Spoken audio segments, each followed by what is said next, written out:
What you are about to learn could drastically change your perception of America's most notorious serial killer. Are you ready to discover the truth that has been hidden from the world for years? Are you prepared to realize that everything you were told about Ted Bundy is a lie? Then don't forget to subscribe to our channel and hit the like button. Let's get started. Well, I guess I should just ask, how are you doing up here?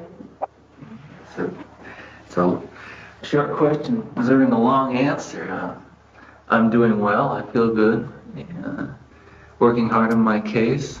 America in the 1970s was gripped by terror. One after another, brutal murders of young women occurred, each found dead under mysterious circumstances.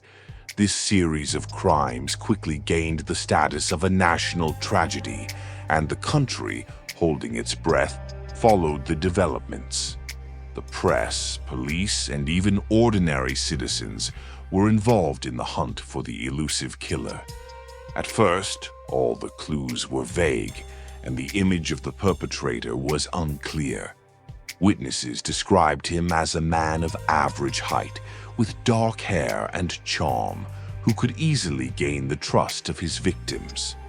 However, these descriptions fit hundreds, if not thousands, of men living in those areas. The investigators were at a dead end until one man caught their attention: Ted Bundy. Young, charming, and outwardly attractive, Bundy perfectly matched the image painted by the media. He quickly became the prime suspect, and his name was in the news daily. But let's ask ourselves, could this have been mere coincidence? What if the focus on Bundy was intentional, to hide the real perpetrator? A crucial part of the case against Bundy was his car, a brown Volkswagen Beetle. This modest but memorable car was seen near the crime scenes several times. Several witnesses claimed to have seen a similar car in the parking lots of universities and other public places where young women disappeared. But here's what few people know. At the time, there were quite a few such cars on American roads. The Volkswagen Beetle was a popular model, and the brown color was not uncommon. Several other cars of the same make and color were spotted in the same areas as Bundy's car. So why did the investigators focus on him? The answer lies in the pressure that the police were under. The public demanded a swift arrest, and Bundy, with his appearance and car, became an ideal target. No one bothered to conduct a thorough analysis of other possible cars, and no one tried to find other owners of brown Volkswagen Beetles. This car became the anchor that sank Bundy, depriving him of any chance for a fair investigation. The police were under enormous pressure. The public demanded quick results, and the fear of the elusive killer grew with each passing day. In such a situation, the investigators were looking for the perfect suspect who would meet all the requirements. And then came Bundy, charming with an attractive appearance, and his behavior seemed strange to those around him. He matched the vague descriptions given by the witnesses. For the investigation, this was a gift. Bundy was arrested after his car and appearance matched the vague descriptions of the perpetrator. However, despite this, the case lacked direct evidence of his guilt. There were no fingerprints, no DNA traces, no witnesses who could confidently identify him. But the pressure was so great that the investigators could not afford any more doubts. Bundy's arrest was beneficial to everyone: the police, the public, and the press. But what if Bundy really became a victim of circumstances? What if, at that moment, the real killer continued his work, knowing that the police's attention was focused on someone else? This is a question that still haunts many researchers and historians. Seeing me break down. And sure I'm mad. I'm showing emotion right now because inside I'm mad. But I've kept it together because there's no point in destroying myself. I have got to keep myself together. I have got to stay calm. I've got to keep my presence of mind, because as long as I do that, I'm going to beat these people. But what if there was another elusive character in this story? Sources which have not yet been disclosed to the public indicate that the murders could have been carried out by a group of people. An organized network of maniacs or a secret society pursuing its own goals could have been hiding behind the image of a lone killer. Using Bundy as a pawn in this game was a brilliant move. Perhaps the real killer was much closer than we could have imagined. There is a theory that a series of murders might not have been committed by just one person, but by a whole group of criminals who acted according to a carefully thought-out plan. These people could have been connected either with each other or with the authorities, which gave them the opportunity to evade justice and direct all attention to Bundy. Imagine, someone used him as a decoy, knowing that the police would focus all their efforts on capturing him, leaving the real criminals beyond suspicion. This theory is supported by a number of strange coincidences and details that still remain unresolved. In the areas where the murders took place, suspicious people whom no one recognized were often seen. In several cases, there were anonymous phone calls warning of impending crimes. But what happened to these leads? Why were they so carefully ignored? Now, decades later, it becomes clear. The investigation made a huge number of mistakes.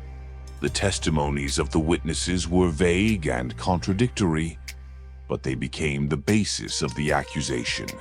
Why did the police so persistently ignore other versions? Were they really interested in finding the truth? Or was their goal only to calm the public? During the investigation, Bundy's case accumulated numerous inconsistencies and oddities. One of the most striking examples is the fact that the descriptions of the perpetrator, given by different witnesses, differed greatly from each other. Some claim to have seen a man with light hair, others with dark hair. In some cases, it was said that the perpetrator was above average height. In others, that he was shorter. Moreover, there is evidence that important clues were either lost or deliberately ignored. For example, several key witnesses stated that they saw suspicious people who bore no resemblance to Bundy at all. But why were these testimonies not taken into account? Was this just a mistake, or was someone deliberately trying to close the case as quickly as possible, not giving room for other versions? Equally important is the fact that some of the evidence was found retrospectively after Bundy's arrest. Many wonder if this evidence could have been planted to strengthen the case against him. If so, who could be behind this? There are more questions than answers, and all of them point to possible manipulations and errors during the investigation. You know what his occupation was in 1974? I believe it was a law student also. That's all I have. Bundy? When the case went to trial, everything was already predetermined. The media had turned Bundy into a monster, and no one wanted to listen to his defense. Public opinion, shaped by the influence of the media, was so strong that Bundy had no chance of a fair trial. In the eyes of most, he was already found guilty. The trial of Bundy turned into a real media sensation. Every step he took, every word he said instantly became the subject of discussion on television and in newspapers. But here's what remained behind the scenes. Bundy's confessions were full of contradictions and errors. Many of them were made under pressure, in conditions that did not allow him to calmly think through his words. The court proceedings turned into a spectacle where the main role had already been scripted. Everything that could have spoken in Bundy's favor was carefully suppressed and ignored. Let's remember, for example, that many witnesses could not confidently identify him as the perpetrator. These moments remained outside the public's attention because they did not fit the picture that the investigators and the media wanted to create. Years after Bundy's execution, new evidence is emerging that casts doubt on the entire investigation's version. Several private detectives who have dedicated their lives to studying this case claim that key evidence was either fabricated or ignored.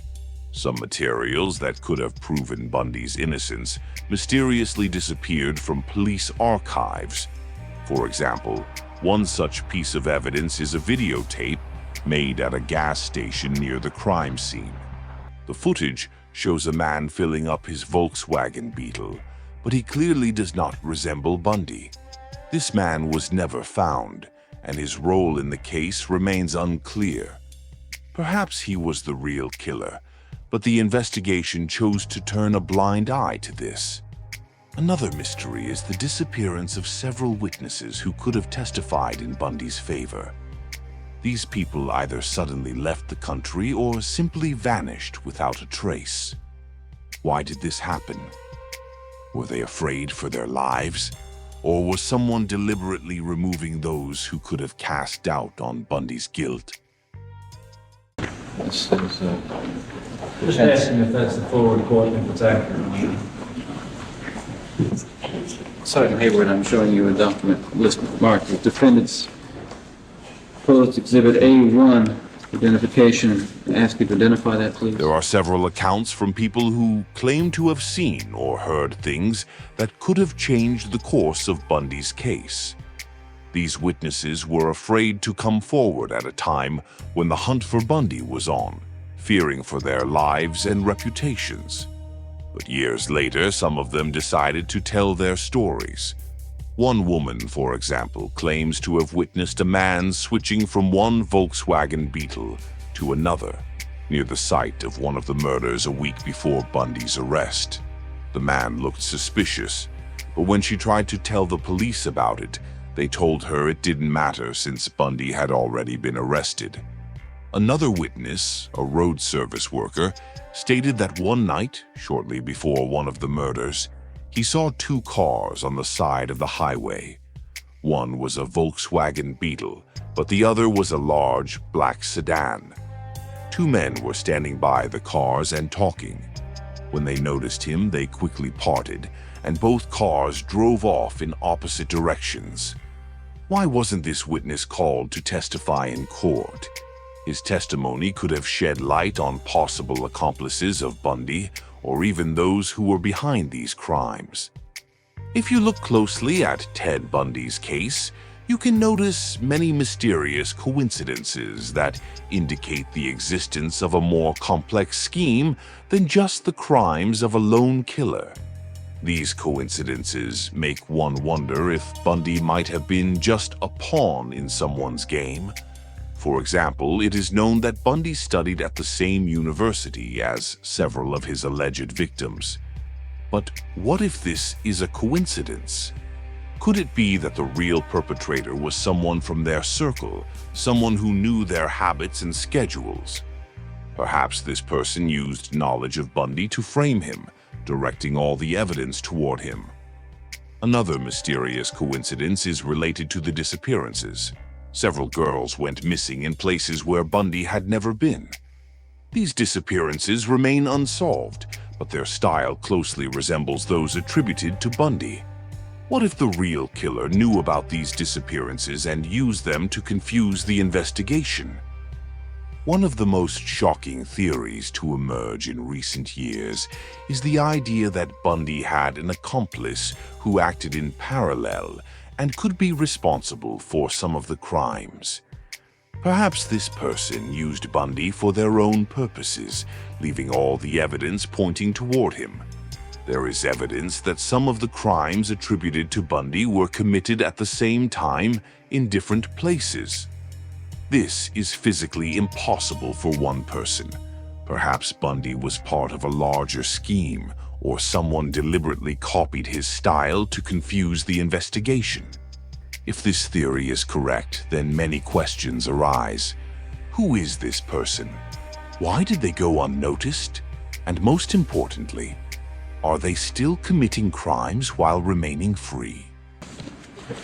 Judge's meeting to go to. In spite of the importance of this proceeding, I still have some administrative duties. The reason we started half an hour earlier, I'm going to be in recess now till 2 o'clock. After Bundy was sentenced, it seemed like the story was over. But in reality, it was just a new turn of events. Even after his execution, interest in his case did not wane. On the contrary, it raised many new questions and theories. Today, decades later, we can confidently say that Ted Bundy's case is far from as clear-cut as we would like to think.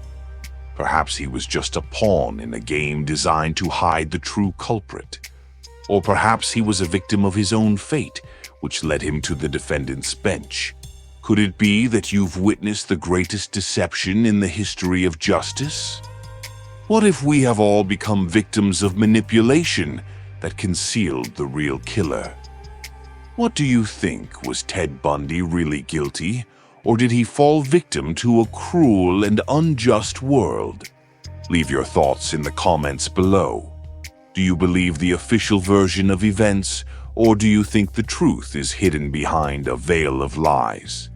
Don't forget to hit the like button if this material made you think, and subscribe to our channel so you don't miss out on more shocking revelations.